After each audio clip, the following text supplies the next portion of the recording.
우리 시간은 우리 앞뒤좌우 서로 마음을 모아서 이렇게 축복하도록 하겠습니다. 잘 되고 있습니다. 기도하면 더 잘 됩니다. 하나님이 아십니다. 행복하세요. 여러분 인정하든지 인정하지 않든지 우리 예수님이 왕이십니다. 우리의 왕이십니다.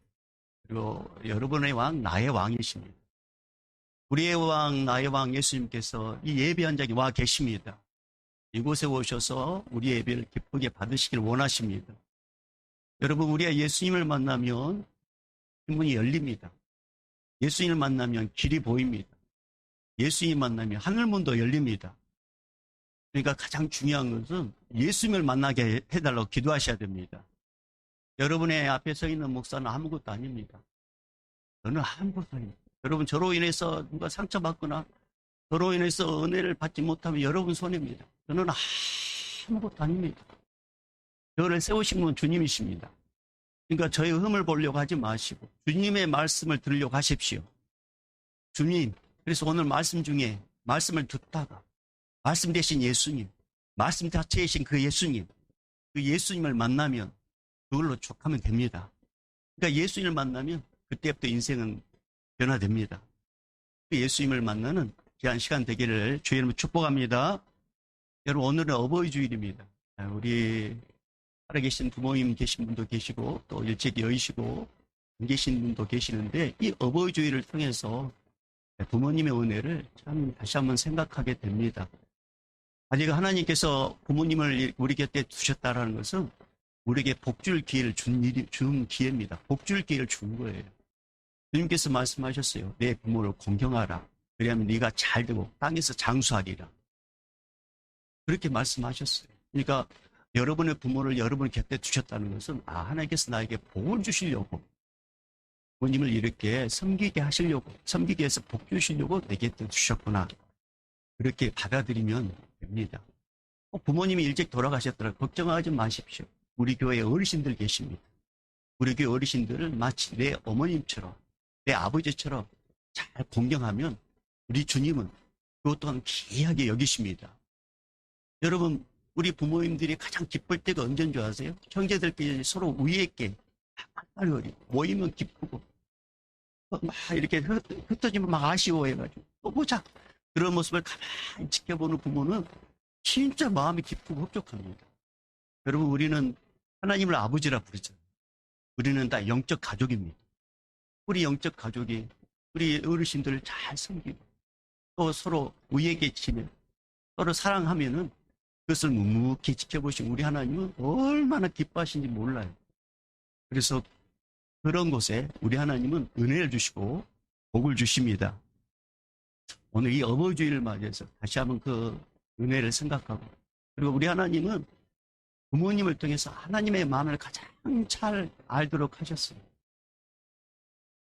자녀들이 다르게 살고 부모의 뜻대로 살면 기쁘잖아요. 기뻐.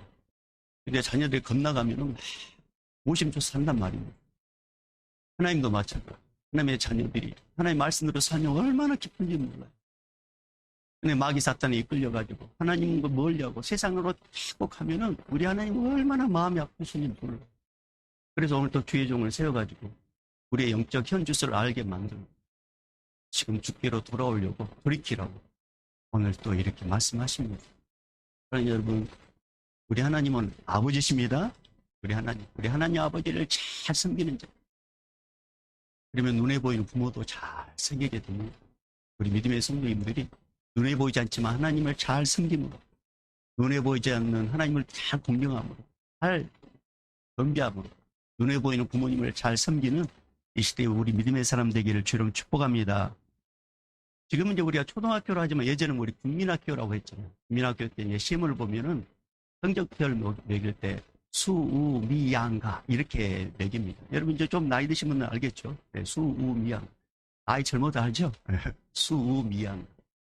이제 철수가 이제 시험을 봤는데 딱 시험을 보고 나오는 순간 딱 알았습니다. 이번 시험 망쳐. 근데 아니나 다를까 이제 성적표 딱 받아봤는데 성적표가 이렇게 성적이 나왔어요. 뭐냐면 양가가가 나왔어요. 근데 분명히 성적표 가져가면 엄마한테 혼날 게 막 뻔해요. 너무 걱정되는 거예요. 그런데 기가 막히게 그 타임에 기가 막힌 생각이 떠올랐어요. 그리고 그 생각을 가지고 엄마에게 왔습니다. 엄마는 내가 미술가가 되길 원해? 아니면 음악가가 되길 원해? 그러니까 엄마가 갑자기 이렇게 질문하니까 가만히 생각했어요. 미술가 되길 원하나? 음악가 되길. 엄마가 이렇게 이야기합니다. 난 둘 다 되면 좋지. 둘 다 되면 좋지. 아, 그래? 그러면서 성적표를 딱 내밀었습니다. 근데 거기에 딱 성적표에 뭐가 되어 있냐면 미술가, 음악. 그래가지고 엄마가 그걸 보고 이놈 그러면서 웃고 넘겼다는 이야기입니다. 전혀 감동 안 오신 분도 있죠. 아마 집에 가서 분명히 웃을 겁니다. 음악가? 세상 사람은 이렇게 성적으로 스펙으로 그 사람을 판단합니다. 평가합니다. 근데 우리 예수님은 우리 모습 그대로를 보시고 우리 모습 그대로를 사랑하십니다. 주님 우리의 어떤 스펙을 보지 않아요. 우리 모습 그대로 보기를 원하십니다.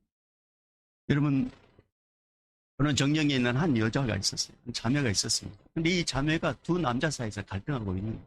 한 남자는 아주 스펙이 좋아요. 뭔가 액세서리로 자기를 막 꾸밉니다. 이목걸이, 그 다음에 시계도 금. 그리고 예전에 호주머니에 보면 이렇게 막 이렇게 열쇠, 그다음 핸드폰, 벽돌 같은 핸드폰 이렇게.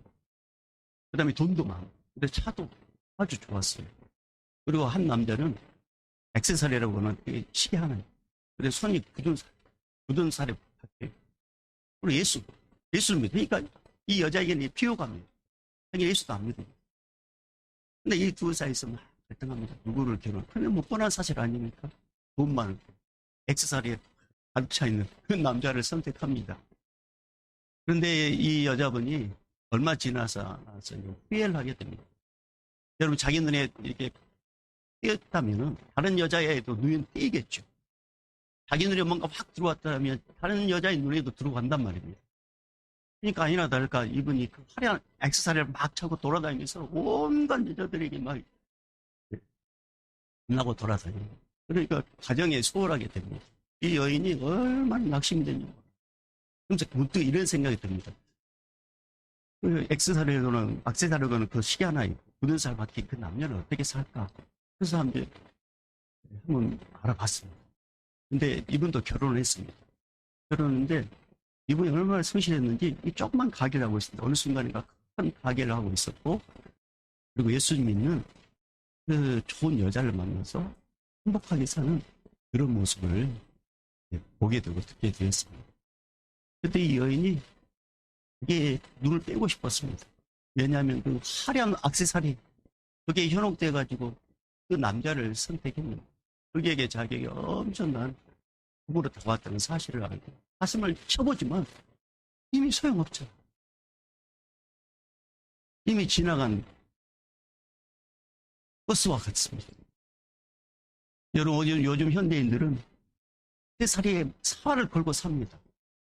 옷이나 핸드백이나 스마트폰이나 학벌이나 여러 스펙. 인간의 삶에서 이런 것들은 작은 액세서리에 지나지 않는데 이런 것들이 막 사활을 걸고 산단 말입니다. 여러분, 인간에게 가장 중요한 것은 그 사람의 성품이고 인품이고 그 사람의 신앙이고 믿음입니다. 사람이 아름다운 것은 액세서리가 아름다워서 아름다운 게 아니라 그 사람의 내면에 있는 성품, 그 사람의 내면에 있는 신앙이 드러났을 때 가장 아름답습니다. 그런데 현대 사람들은 주변 액세서리에 더 집착하고 더 관심을 갖습니다. 여러분, 이것은 본 제품보다 더 포장에 현혹된 것과 똑같아요. 여러분은 어떻습니까? 여러분은 보여지는 액세서리, 온통 에너지를 거기에 좀 쏟고 있지 않습니까? 스펙, 자격증, 물질, 아니면 보이지 않는 내면의 영적 성장을 위해 여러분 지금 신경을 쓰고 있습니다. 여러분, 내 주변에 있는 이 액세서리는 어느 순간인가 한순간에 다 사라집니다. 그러나 내 안에 있는 인품, 성품, 믿음, 영적인 것을 가꿀 때 그것은 점점 아름다움으로 드러나게 되어 있습니다. 저는 우리 믿음의 성도님들이 핸드폰 끄시고 핸드폰 끄시고. 하나님의 성품, 여러분이 영적으로 잘 자라나기를 저는 축복합니다. 여러분, 삼손의 사명은 블레셋에서 자기 민족을 구원하는 사사의 사명을 감당하는 일입니다. 그러면 하나님은 삼손과 함께 하셨습니다. 삼손 여호와께서 복을 주심으로 잘 자랐습니다. 그리고 여호와 영이 이제 삼손을 움직이기 시작했다고 성경은 말하고 있습니다. 결혼 정년기가 될 때도 여호와 영이 그와 함께 하셨습니다. 삼손이 이제 성장하면서 결혼 정년기에 들어서면서 이제 결혼할 여자를 고릅니다. 주변에서 아름다운 여자를 찾아서 결혼하려고 합니다. 드디어 찾았습니다. 근데 삼손이 선택한 여자는 이스라엘 처녀가 아니었습니다. 블레셋 여자였습니다. 여러분, 이스라엘 율법에 의하면 이방인과 결혼하면 절대 안 돼요. 이것은 율법에 하지 말라고 기록되어 있습니다. 성경에 분명히 하지 말라고 말씀했습니다. 그럼에도 불구하고 이 삼손은 블레셋 여자와 결혼하려고 했습니다. 이거 잘못된 행동 아닙니까, 이거? 그러니까 삼손의 부모는 황복기 삼손에게 말립니다.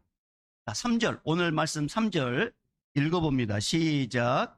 그의 부모가 그에게 이르되 내 형제들의 딸들 중에나 내 백성 중에 어찌 여자가 없어서 내가 할례 받지 아니한 블레셋 사람에게서 가서 아내를 맞으려 하느냐 하니 삼손이 그의 아버지에게 이르되 내가 그 여자를 좋아하오니 나를 위하여 그 여자를 데려오소서 하니라. 자, 3절 상반부에 뭐라고 기록됐습니까? 왜 이스라엘 땅에 여자가 없어서 블레셋 여자를 만나고 그 여자와 결혼하려고 하느냐? 그렇게 아버지 어머니께서 강력하게 그르칩니다. 그러니까 삼손이 뭐라고 대꾸합니까? 3절 후반절 말씀 보니까 내가 그 여자를 좋아하오니 나를 위하여 그 여자를 데려오세요 라고 이렇게 이야기합니다. 여러분, 일반적인 관점에서 보면은 삼손이 고집을 피워가지고 부모의 뜻을 거역하고 기어이 블레셋 여자와 결혼한다는 것, 이거 잘못된 선택 아닙니까? 일반적인 관점에서 보면 잘못된 선택입니다. 근데 성경을 주의 있게 보면은, 성경을 좀 더 보면은 놀라운 4절의 말씀에 이렇게 기록되어 있습니다. 자, 4절 읽어볼까요? 시작. 그때에 블레셋 사람이 이스라엘을 다스린 까닭에 삼손이 틈을 타서 블레셋 사람을 치려 하였으나 그의 부모는 이 일이 여호와께로부터 나온 것인 줄은 알지 못하였더라. 자, 여기 뭐라 기록됐어요? 4절 하반부에 여호와께로부터 나온 것이라고. 이 결혼을, 삼손이 블레셋 여인을 만나가지고 그 여인과 결혼하려고 하는 것은 삼손이 선택한 것 같지만 여호와께서 계획을 하고 있었다고 말씀하고 오셨어요. 이렇게 성경이 이렇게 기록하고 있습니다. 여러분, 무슨 말씀입니까? 삼손이 블레셋 여자와 결혼한 것은 여호와께서 계획한 일이다. 여호와께부터 나온 것이다. 성경 정확하게 말씀하고 있습니다. 여러분, 13장 24절 25절 말씀 보면 삼손은 여호와의 영으로 충만해서 성장했다고 했습니다. 삼손의 마음속에는 늘 억압받는 이스라엘 백성을 구원하는 일에 그 마음이 갔어요. 왜냐하면 하나님의 영으로 충만했기 때문에. 그럼 삼손이 자라면서 이제 결혼 정년기가 됐을 때 그 삼손은 이스라엘을 구원하려고 하는 그런 소망도, 그 사명도 막 했단 말입니다. 그런데 갑자기 삼손이 결혼 정년기가 돼가지고 결혼한다고 할 때 갔던 동족의 여자가 없어서 이방인을 선택했을까요? 아니, 그것도 적대국인 블레셋 여인과 결혼한다고 이렇게 좀 선택을 했을까요? 도대체 하나님은 무슨 의미로, 무슨 의도를 가지고 이렇게 삼손에게 그 블레셋 여인과 함께 결혼하려고 이런 마음을 갖게 하셨을까요? 이유는 딱 하나입니다. 하나님의 계획이 있어서 그렇습니다. 하나님의 계획. 여러분, 사람이 마음으로 자기 길을 계획한다 할지라도 그 걸음을 인도하시는 여호와 하나님이십니다. 여러분, 우리는 생각합니다. 하나님 너무하지 않습니까? 그런다고 삼손의 결혼을 이용해가지고 블레셋을 치고 공격을 하고, 오늘 4절 하반절 말씀 보면 블레셋을 몰래 하려고 그런다고 했잖아요. 지금 그러려고 삼손의 결혼을 이용한다는 말입니까? 예, 그렇습니다. 왜냐하면 그것이 삼손을 이 땅에 보내신 하나님의 계획이기 때문에 그렇습니다. 이거 창조자 하나님의 마음이에요. 하나님께서 삼손을 이 땅에 보낸 것은 그를 통해서 이스라엘 백성을 구원하려고 이 땅에 보냈단 말입니다. 그러니까 그가 하고 있는 모든 일들은 하나님의 계획인 거예요. 인간으로 봤을 때 이방인과 결혼하는 것은 하나의 율법에 어긴 일이에요. 하나님의 말씀에 맞지 않는 말씀이에요. 맞지 않는 행동이에요. 근데 하나님께서 그렇게 하려고 하셨어요. 왜? 그걸 통해서 이스라엘 구원하려고 시작한다고 말씀하셨기 때문이에요. 사랑하는 여러분, 하나님이 창조하는 창조물에는 분명히 목적과 이유가 있습니다. 하나님이 창조할 그 목적과 이유는 그 창조물에게는 사명이 되고 책임이 됩니다. 그렇다면 하나님이 사람을 창조할 때 목적과 이유는 무엇일까요? 하나님이 우리를 창조했는데 우리를 창조한 목적과 이유는 무엇일까요? 그것은 뭐냐? 하나님께서 우리를 창조할 때 목적과 이유는 하나님을 교제하고 하나님을 섬기도록 하기 위해서 우리를 창조하셨습니다. 이사야 43장 21절 말씀 보면 하나님께서 분명히 우리를 창조한 목적을 이렇게 기록해 놔셨어요. 제가 말씀을 읽어볼게요. 이 백성은 내가 나를 위하여 지었나니 나를 찬송하게 하려 함이라. 이게 무슨 말이에요? 하나님께서 우리를 창조한 이유가 있고 목적이 있는데 그게 뭐라고요? 하나님과 교제하고 하나님을 섬기고 하나님을 찬양하기 위함이라고 분명히 밝히고 있습니다. 이것이 우리의 사명입니다. 이것이. 삼손이 이스라엘 백성을 블레셋에서 구원하게 해서 블레셋 여인과 결혼을 해야지만이 이제 블레셋을 치려고 하는 그것이 사명의 출발점인 것처럼 하나님께서 우리를 창조한 이유는 하나님을 교제하고 하나님을 섬기게 하기 위해서 우리를 이 땅에 보내셨습니다. 근데 인간이 점점 이 사명이 변질됩니다. 더 이상 하나님을 찬양하고 하나님과 교제하는 것을 부담스럽게 여깁니다. 그리고 그 섬기는 자리에서 점점 이탈합니다. 대신에 사람들에게 섬김을 받고 싶고 간섭받지 않고 자기 마음대로 살고 싶고 심지어 하나님처럼 되고 싶었습니다. 이것이 타락의 시초였습니다. 결국 하나님의 말씀을 대적하여 불순종하게 됩니다. 이것이 타락의 시작이었습니다. 그리고 타락한 인간들은 자신의 창조의 목적과 존재의 이유였던 하나님을 섬기고 하나님을 경배하는 이 사명을 잃어버립니다. 이제는 자신의 쾌락을 위해서 사는 존재, 이제는 자신의 만족을 위해서 사는 존재, 이제는 자신의 열린 목구멍을 위해서 사는 존재로 추락하고 맙니다. 인간의 사명인 하나님을 교제하고 하나님을 섬기는 이 본질에 집중하는 인생이 아니라 인생의 액세서리에 집중하는 인생이 되고 맙니다. 화려한 스펙, 번쩍번쩍한 금, 멋있는 핸드백, 고가의 차량, 그렇게 헛되게 살다가 여기서 끝나면 얼마나 좋겠어요. 그런데 죽음의 심판이 기다리고 있습니다. 영원한 지옥, 그리고 영원한 고통, 거기에 우리는 떨어집니다. 사명을 잃어버리면 그런 존재가 됩니다. 우리가 그런 존재였습니다. 그런데 놀라운 일이 생겼습니다. 사랑의 하나님께서, 우리를 너무나 사랑하신 우리 하나님께서 당신 하나밖에 없는 독생 예수님 이 땅에 보내셔가지고 우리를 위해서 대신 죽도록 하셨습니다. 하나님께서 예수님에게 그 사명을 주셨어요. 여러분, 예수님이 이 땅에 오시는 순간 이 사명을 절대 잊지 않으셨습니다. 당신의 목숨을 주시려고 이 땅에 오셨는데 이 사명을 예수님은 잊지 않았어요. 온 인류의 구원을 위해서 당신의 목숨을 십자가에서 주십니다. 자기의 생명을 우리를 위해서 주셨습니다. 그런데 가룟 유다와 제자들은 예수님이 자꾸 십자가에 죽는다고 하니까, 그리고 무기력하게 예수님께서 끌려가니까 예수님을 다 떠나버립니다. 그리고 예수님의 사명이 실패한 줄로 알았습니다.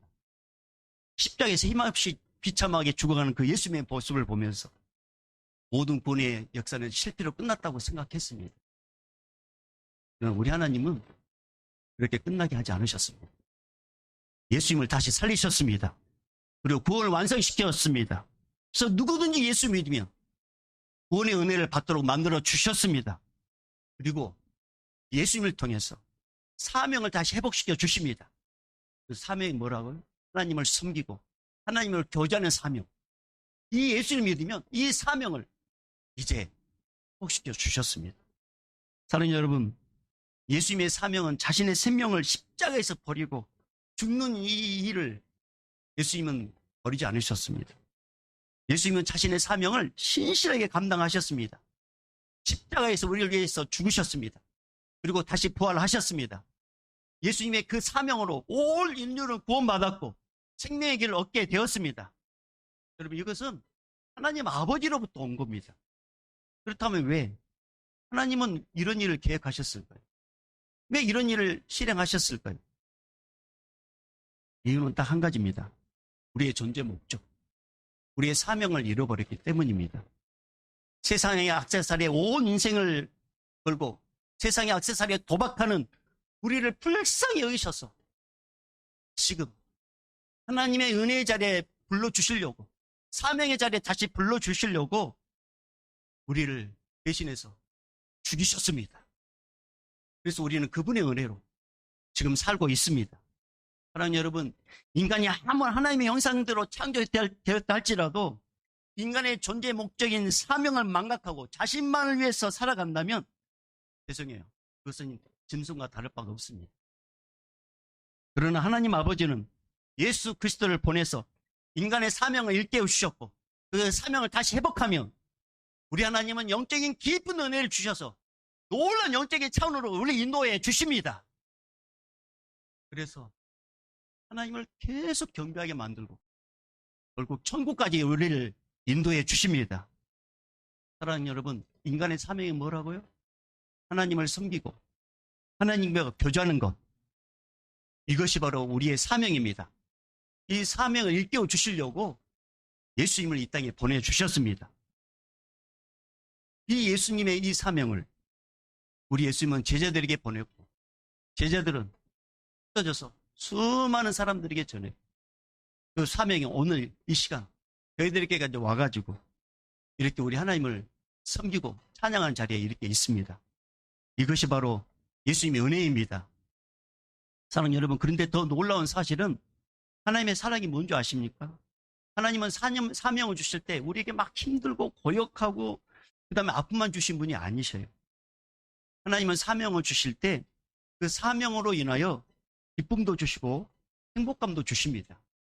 여러분, 삼손이 비록 블레셋 여자애인과 이제 결혼시키는 것이 하나님의 뜻이고 하나님의 계획이었지만 그것이 그 여인과 결혼한 것이 하나님의 사명의 출발점이었지만 삼손으로 하여금 억지로 결혼시키지 않았어요. 블레셋 여인 중에 자신의 마음에 드는 여자를 선택해서 결혼하게 했단 말입니다. 결혼을 시작하게 했어요. 그게 14장 7절이에요. 자, 14장 7절로 가볼까요? 14장 7절 시작. 그가 내려가서 그 여자와 말하니 그 여자가 삼손의 눈에 들었더라. 삼손의 눈에 들었. 삼손이 이방 여인과 결혼한 게 사명이었지만 억지로 한 게 아니었단 말이에요. 우리 하나님께서는 그에게 기쁨도 줬어요. 여러분, 우리가 주의 사명을 감당할 때 우리에게 막 힘들고 어려움만 주신 분이 아니셔요. 그 사명을 감당하시면서 우리가 누리는 기쁨도 주신 분이 우리 예수님이십니다. 나는 혼인잔치에서 포도주가 떨어졌잖아요. 그때 예수님께서는 동들에게 이야기합니다. 항아리에 물을 가득 채워라. 그리고 그 물을 떠서 연회장에 갖다 줘라. 동들의 사명이 뭡니까? 주의 말씀대로 사는 거예요. 말씀대로 그 물을 떠서 연회장에 갖다 줬습니다. 그런데 가는 순간에 물이 변해 포도주가 됐습니다. 연회장이 그 포도주를 맛보고 감탄합니다. 야, 이 포도주 어떻게 어디서 났니? 그때 동들은 속으로 웃습니다.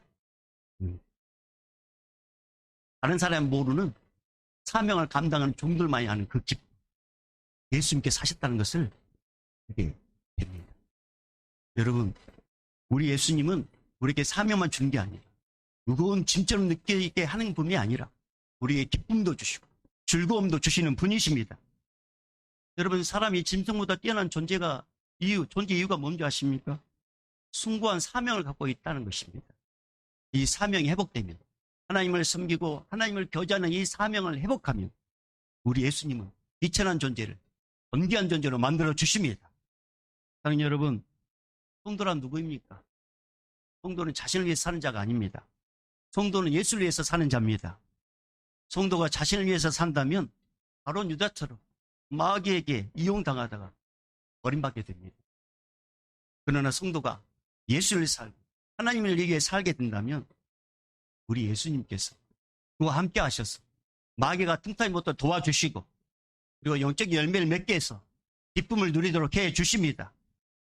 여러분, 성도는 하나님을 경외하는 사명으로 이 세상에 사는 자입니다. 하나님을 경외하는 그 기쁨과 하나님을 섬기는 그 낙으로 사는 자가 바로 성도입니다. 그래서 성도란 세상의 사명을 받는 자가 아니라 예수님의 사명을 받는 자가 성도입니다. 그래서 여러분, 예수님께서 우리에게 주신 소명이 뭡니까? 사명이 뭡니까? 하나님을 섬기고 하나님과 교제하는 일. 이걸 회복하면 그때부터 예수님께서 우리 인생에 깊이 개입하여 주셔서 우리 삶을 인도해 가십니다. 그리고 우리 하나님은 엄청나게 은혜를 주셔서 그 사명, 그 소명을 감당하도록 도와주십니다. 그런데 우리가 이 사명을 잃어버리고 이 소명을 잃어버린다면 예수님은 올 수 없습니다. 여러분, 저는 성경 속의 인물을 나누고 이제 마무리하려고 합니다. 이 사람은 참 소명, 부르심의 소명, 사명에 충실한 사람이었습니다. 이 사람이 누구냐? 솔로몬입니다. 여러분, 솔로몬이 왕이 되는 순간 엄청난 부담이 왔습니다. 자기 아버지 다윗이잖아요. 아버지에 비하면 자기는 너무나도 초라하게 느껴졌습니다. 근데 잘 하고 싶었습니다. 하나님께 기도하면 하나님, 내가 백성들을 잘 섬길 수 있도록, 백성들의 억울한 일을 잘 판단할 수 있도록 지혜를 주십시오라고 분명하게 기도를 시작합니다. 그러니까 하나님께서 그 솔로몬의 기도를 받으시고 그에게 응답해 주십니다. 그에게 엄청난 지혜를 주십니다. 근데 놀라운 사실은 사명을 잘 감당하고 기도했을 때 지혜뿐만 아니라 솔로몬이 구하지 않는 것까지도 주십니다. 그것을 우리가 눈으로 좀 오늘 시간에 확인하기를 원하는데요. 우리 열왕기상 3장으로 갑니다. 열왕기상 3장, 구약성경 515쪽. 열왕기상 3장.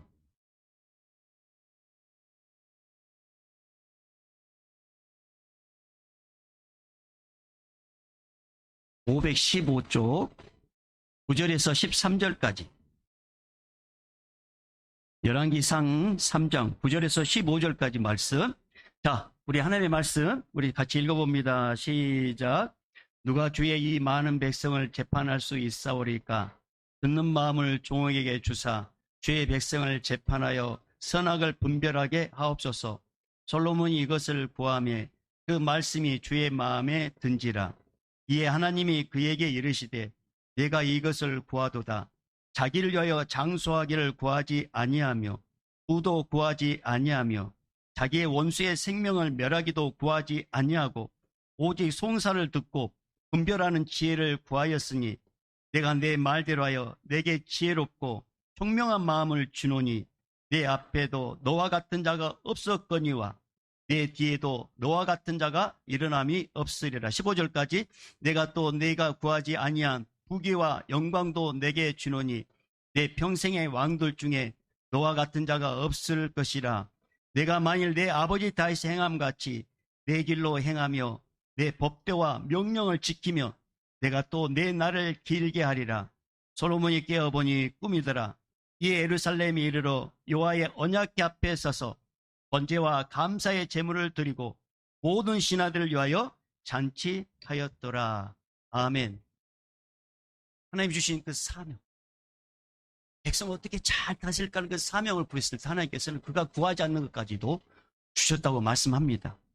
우리 지금까지 예수를 통해서 사명을 받았습니다. 하나님을 섬기고 하나님을 경배하고 하나님께 교제하는 게 우리의 사명이라고 우리는 들었습니다.